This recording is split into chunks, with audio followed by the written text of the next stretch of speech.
Durante anos circularam histórias diabólicas e aterradoras dos ditadores Fidel Castro e Hugo Chávez Frias, que, em particular, quando se falava dos rituais satânicos para se manter no poder. Muitos consideravam isso uma simples conspiração. Outros falavam de manipulação psicológica. Mas esta noite, saudações. Sou Alejandro Marcano Santelli, e isso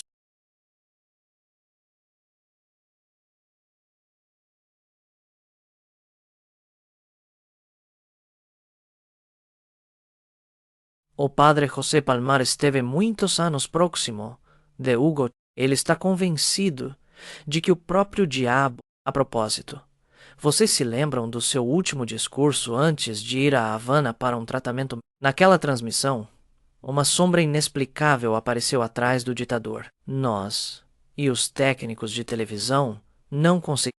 Viva a pátria! Viva a Venezuela!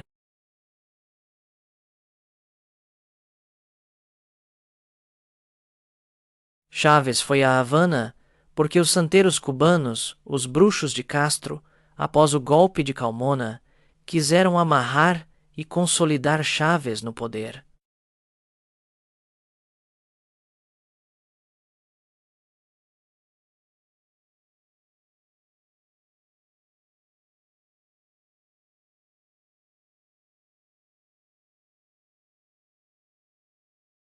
Do ponto de vista do esoterismo político, e, claro, eles têm que fazer isso com base em um rito de pacto diabólico.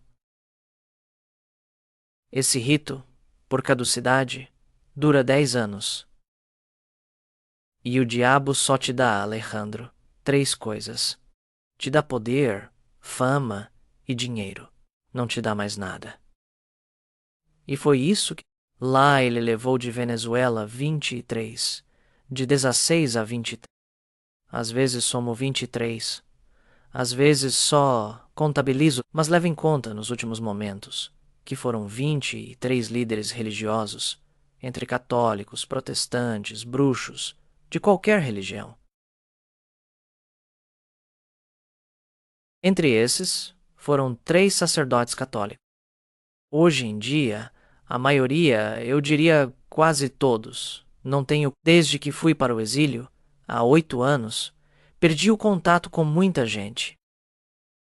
Mas desses 23, quase todos morreram.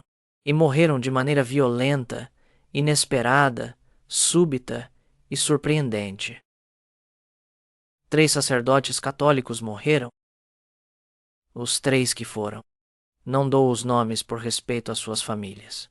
Porque uma vez dei os nomes e um dos familiares de um deles me reclamou que não posso nomeá-lo porque estou contra sua alma, etc. Isso, eu. E desses 3 sacerdotes, todos os 3 morreram. Estou ciente de que um morreu de maneira natural, outro foi assassinado em um hospital de Maracaibo e outro foi assassinado em seu escritório. De um tiro que um foi assassinado. Ou seja, mataram todos os que foram testemunhas desse pacto fáustico. O padre Palmar confirmou um fato. Assegura que Fidel e Chávez faziam rituais sacrificando a vida de menores de. Nesse pacto, Chávez utilizou vidas humanas, crianças que traziam da Bolívia. Isso me confessou um piloto da Força Aérea Venezuelana que inocentemente levou crianças para Havana e depois, ao voltar, perguntou pelas crianças. E percebeu que havia levado crianças para o sacrifício. O caso de crianças que eu saiba era para. Ele era palero. Ele fez. Ele quando Caldera o libertou, e ele foi naquele ano de 1994, foi em dezembro a Cuba. Ele se tornou santero, depois foi a Balau, palero, e então usava sacrifícios de crianças e dos lateiros também em Caracas, 19 lateiros, para se banhar com sangue, isso.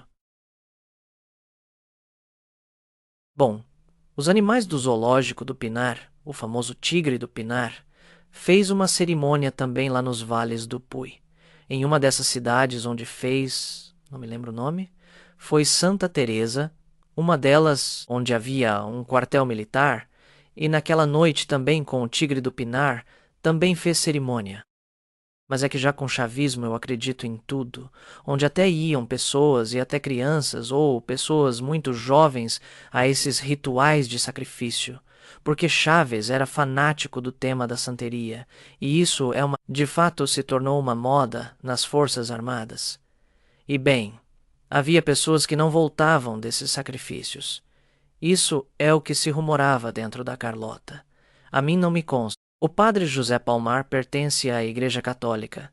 Sua especialidade é o exorcismo e entende perfeitamente o que são os pactos obscuros e, sobretudo, a obsessão de Hugo Chávez. Quando Chávez me convidou a Havana, há 24 anos, para que o acompanhasse a fazer o pacto fáustico, coisa que eu totalmente me neguei, e aí comecei a ver que não era um mundo político saudável, que não era um mundo político honesto.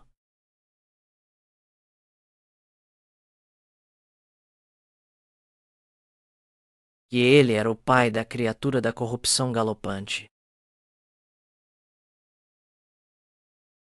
Ali comecei a ter consciência de que estávamos diante de um erro. E lembro perfeitamente que depois que Chaves voltou de Havana, após 17 de maio, ele veio me reclamar por que eu não fui a Havana, e eu lhe disse: não, eu não vou fazer pactos diabólicos.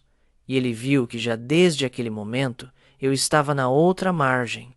Mas, no entanto, eu estava armazenando provas, Alejandro, porque eu sabia que a oposição naquele momento estava fazendo uma espécie de beneplácito a Hugo Chávez Frias. Tive 4 anos com o nariz tapado, aguentando vexames, aguentando humilhações.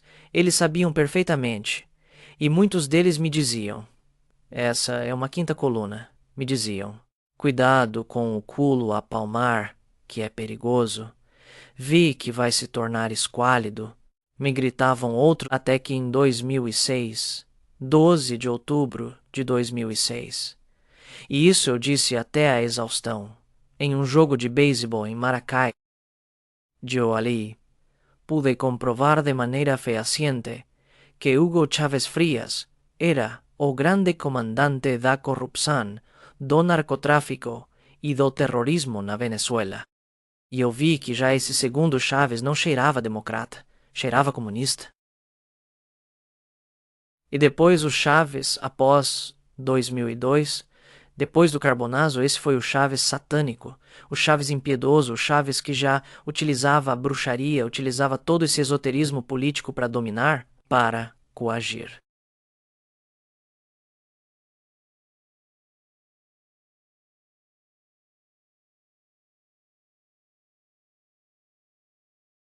Netanyahu, o presidente de Israel, vai com o rosto, mas os criminosos do Hamas todos vão com o rosto coberto. Onde se esconde a mentira? Na escuridão. Israel tem força suficiente para arrasar todos os países. Abriu corredores humanitários para a população, coisa que nenhum país europeu, nem na Primeira nem na Segunda Guerra Mundial. E agora vou te dizer algo sobre meus amigos covardes, porque não se importam nem um pouco com a morte. Vou te dizer o que é quando uma pessoa não é capaz de amar como você sabe que não ama, porque só se pode amar o semelhante. O Senhor diz na parábola, na verdade, do samaritano, aqui, seu irmão, seu primo. Quando você não pode amar, começa a amar pessoas que não pode amar porque estão muito longe, as crianças pobres, e você se torna. Mas na verdade você não se importa. O que você quer é disfarçar a falta de amor, que é isso. Há todos esses pró-palestinos que andam pela rua com suas bandeirinhas. Eu pergunto como se dão com seus irmãos, como se dão com os 3 abortos, e se não são capazes de amar os que estão ao lado, o que vão me contar sobre amar crianças que nunca viram na vida. Mente. E nessa covardia dão um cheque, porque o Hamas usa o beneplácito da Europa para continuar fazendo atrocidades, para se esconder debaixo dos hospitais e para usar isso depois diante da comunidade internacional, para que a infame comunidade internacional, um povo digno, um povo de empresários, um povo de democratas, um povo com o qual compartilhamos, ou seja, um povo do qual o resto da humanidade deveria estar. O que acontece é que o povo do mundo ainda tem um coração antissemita. e não queremos reconhecer. E acreditávamos que esse coração havia... que acabamos com Hitler. E não, mentira. O antissemitismo voltou agora disfarçado nas bandeiras. Então vamos parar com essa bobagem. Aqueles mesmos que nos proibiam de sair à rua durante Covid são os mesmos que agora nos obrigam a colocar a bandeira palestina.